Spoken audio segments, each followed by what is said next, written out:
आप सब पर सलामती हो। मैं यासिर रशीद हूँ और आप मेरा वीलॉग देख रहे हैं। नाज़रीन, खैबर पख्तूनख्वा से एक अहम खबर मंजर-ए-आम पे आई है जिससे मुस्तकबिल का मंजरनामा रोशन होता है कि खैबर पख्तूनख्वा से इकदामात क्या उठाए जाएंगे, उनके इरादे क्या हैं, नई बनने वाली हुकूमत किस किस्म के फैसले करेगी और उसकी इंटेंशंस किस तरफ को होंगी। अली अमीन गंडापुर साहब का एक बयान मंजर-ए-आम पे आया और उस बयान ने थरथली मचा दी। मैंने कल ये बात की थी कि मुझे ये लगता है, मेरी दानिश के अंदर मुस्तकबिल करीब के अंदर जब वज़राए आला के तज़किरे किए जाएंगे तो मरियम नवाज से ज़्यादा अली अमीन गंडापुर का तज़किरा किया जाएगा, उनकी शह सुर्खियाँ लगा करेंगी। और आज की जो उनकी स्टेटमेंट आई है उसके बाद तो यही लगता है कि मुस्तकबिल के अंदर उन्हीं की शह सुर्खियाँ लगा करेंगी, उन्हीं के इकदामात के ऊपर तज़किरा हुआ करेगा और उसी के पॉजिटिव और नेगेटिविटी के ऊपर बात हुआ करेगी। लेकिन अली अमीन गंडापुर साहब को एक पैगाम देना, वो पैगाम अगर वो मानना चाहें तो ये अखलाकी तौर पे उनकी बेहतरी के लिए भी और अवाम की बेहतरी के लिए भी होगा। ना मानना चाहें तो उनकी अपनी मर्जी, उनकी अपनी सवाब है। हजरत अली उल मुर्तज़ा एक काफिर की छाती पे चढ़े हुए थे उसको कत्ल करने के लिए, तो उसने आपके मुंह पे थूक दिया था, तो आपने फौरन हट के उसके कत्ल से इरादा अपना तर्क कर लिया था और फरमाया था कि मेरा ये कत्ल करना अल्लाह के लिए ना होता, बल्कि इसके थूकने की वजह से ये अपने नफ्स के लिए होता। और मोमिन सादिक का ये शेवा नहीं है कि अपने नफ्स के लिए किसी से अदावत या मोहब्बत रखे। मोमिन सादिक के अंदर ये खसलत होती है। इस्लाम और ईमान पे इस्तकामत, हालात कितने ही नासाजगार हों, एक सच्चा मोमिन दौलत ईमान को हाथ से नहीं जाने देता। बिला शक जिसके अंदर ये खसलतें हों वो दर हकीकत ईमान की लज्जत को हासिल कर देता है, वो फिर किसी भी हाल में हो ईमान से महरूमी को पसंद नहीं करता। अली अमीन गंडापुर साहब के साथ माजी में बहुत ज्यादतियाँ होती रहीं, हुई हैं। मुझे याद है कि उनके पंजाब के अंदर दाखिले पर भी पाबंदी लगा दी गई थी। जब पंजाब में हमजा शहबाज की हुकूमत थी, पंजाब में दाखिले पे उन पे पाबंदी थी, लेकिन पार्टी को मजबूत करने के लिए वो पंजाब में आए। तो इधर मोटरवे से अब्दुलसत्तार ईदी रोड जब उतरे हैं तो आगे वापडा टाउन के करीब जहाँ से टर्न आता है वहाँ पे पुलिस की भारी नफरी मौजूद थी।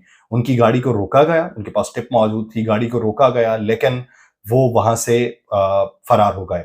फिर उनको पकड़ा गया, लंबे लंबे बाल थे। हमने मंजर देखा कि उनके बाल जब वो मंजर आम पे आए तो कटे हुए थे, छोटे बाल थे, लेकिन मुस्कुरा रहे थे। आज उन्होंने ये बयान दिया है कि जिन लोगों ने मेरे बाल उतारे हैं मैं उन लोगों की खाल उतारूंगा।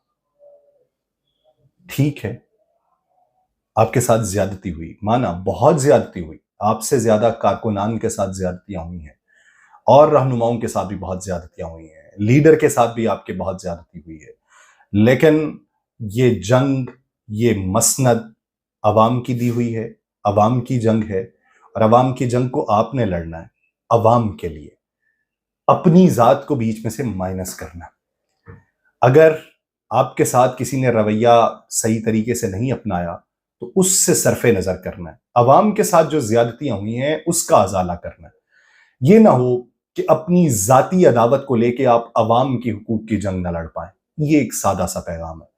दूसरी तरफ पाकिस्तान मुस्लिम लीग नून के नामुंतखब रुकन और साबिक वफाकी वजीर ख्वाजा आसिफ ने इंकशाफ किया कि जनरल बाजवा और जनरल फैज बाहम मिलकर हमसे कानून साजी करवाते रहे और उसके लिए हमें ISI के मेस में जाना पड़ता था। उन्होंने पार्लिमानी पार्टी के इजलास के बाद मीडिया से ये गुफ्तगू करते हुए कहा है, उन्होंने कहा सियासी इस्तेहकाम के लिए बाकी खिलाड़ी भी मौजूद हैं, सिर्फ सियासतदान नहीं है। अब सबको बाहम मिलकर बैठना होगा ताकि इस्तेहकाम आ सके। उन्होंने कहा कि जनरल फैज और जनरल बाजवा फैटफ और मजलिस आमला के हवाले से भी कानून साजी कराते रहे। इस माहौल में और क्या होता। फिर इसके अलावा जिस बिगाड़ ने जन्म लिया उसी को अब बर्दाश्त कर रहे हैं। ख्वाजा आसिफ साहब ने कहा कि आइन की दोबारा खिलाफ वर्जी जो है वो सदर आरिफ अलवी ने की है, जिस पर आर्टिकल 6 के तहत गद्दारी का केस चल जाना चाहिए। उन्होंने कहा कि 9 मई को भी रियासत को चैलेंज कर दिया गया था, जिसके मुर्तकब लोगों को एहतसाब के अमल के अंदर लाना चाहिए, वरना ये सिलसिला रुकेगा नहीं। ख्वाजा आसिफ साहब बड़े ही आसानी के साथ बात करके निकल जाते हैं। यानी आप ये कहें कि वो हमसे कानून साजियां करवाते रहे तो आप बरी ज़िम्मा हो जाएंगे। इमरान खान के ऊपर भी आपने यही लेबल लगाया था और इसी लेबल को लेके आप आगे बढ़ते रहे और आप यही कहते रहे ये तो कठपुतली था, इसको तो लाया गया, इसको मुसल्लत किया गया। तो जब आप इस तरह के बयानात देते हैं कि हम उनके मेस में जाके कानून साजियां करते रहे हैं, तो फिर जब आप उनके मेस में जाके कानून साजियां करते रहे ऐसे दौर के अंदर के जब आप हुकूमत में थे, तो फिर آپ نے بہتری کے لیے امکان کیا کیا؟ پھر آپ بھی یہ واضح طور پہ پیغام دے رہے ہیں کہ ہمیں بھی لایا گیا، ہمیں بھی مسلط کیا گیا، اور پھر ہم نے ان کی ایما کے اوپر قانون سازیاں کی ہیں اور ان کی ایما کے اوپر ملک و قوم کو چلایا۔ آپ اس طرح کے پیغامات دے رہے ہیں۔ یہ ہمیں معلوم نہیں پڑتا کہ عوام کے حقوق کی نمائندگی کب ہوگی، عوام کی ترجمانی کب ہوگی۔ آپ ایک دوسرے کی ترجمانی کرتے ہیں، ایک دوسرے کا رونا روتے ہیں، لیکن عوام کی بہتری کے لیے کچھ نہیں سوچا جاتا۔ عوام کی بہتری کے لیے کون سوچے گا، کب سوچے گا، اور اس میں عوام کی طرف سے منتخب کروائے ہوئے لوگ کب منظر عام پہ آئیں گے؟ آپ ابھی جو موجودہ منظرنامہ ہے اس کے اندر جتنے مقابلے ہیں آپ کی ذاتی عداوت کی بنیاد کے اوپر ہے۔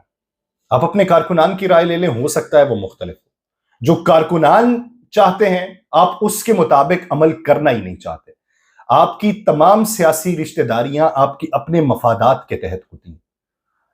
یہ کرسی، اس کی طاقت، اس کا خمار، اس کا غرور چڑھتا ہے، لیکن حکمران وہی ہوتا ہے جو کرسی پہ بیٹھ کے خمار کو اپنے اوپر نہ حاوی کرے، جو عوام کی ترجمانی کو اپنے اوپر حاوی کرے، جو عوام کے موقف کو اپنے اوپر حاوی کرے، جو عوام کے حقوق کی جنگ لڑنے کی صلاحیت رکھتا ہو۔